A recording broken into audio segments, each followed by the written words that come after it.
εξετάσουμε τώρα την φυσική σας κατάσταση. Hey, up! Σηκωθείτε όρθιες. Έχετε γυμναστεί ποτέ? Σε γυμναστήριο ποτέ δεν.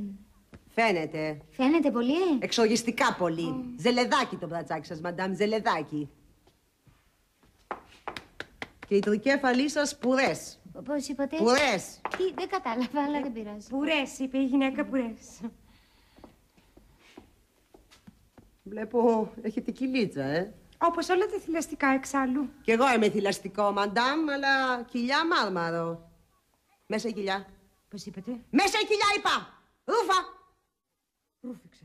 Έτσι θα μείνεις. Άμα μείνω έτσι θα σκάσω. Μετά τη γυμναστική εννοώ, θα μείνεις έτσι. Πήγαινε πίσω.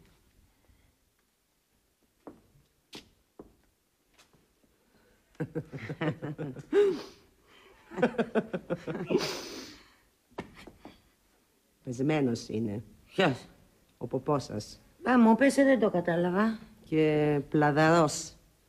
Και πολύ χαμηλά, μαντάμ, πολύ χαμηλά. Κοντεύει να φτάσει στο γόνατο. Είναι κληρονομικό, ξέρετε. Το έχω πάρει από τη γιαγιά μου και αυτή έτσι χαμηλοκόλλα ήτανε. Ναι, η Όλγα μας το χρώμα των ματιών της και τον ποπό τα έχει κληρονομήσει από τη γιαγιά. Θα τα αλλάξουμε. Τα μάτια. Όχι τον ποπό. Αυτό το ρόλο παίζει η γύμναση. Να σφίξει το σώμα, να γίνει πέτρινο. Γι' αυτό εξάλλου ήρθατε στο body fix.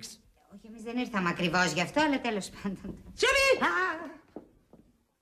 Με τη γύμναση θα γυμνάσουμε το σώμα και θα το κάνουμε αλαβάστρινο. Θα αποκτήσουμε σιδερένια μπράτσα, κοιλιά μάρμαρο και πέτρινους κόλους. Μάλιστα, κυρία Βανέσσα.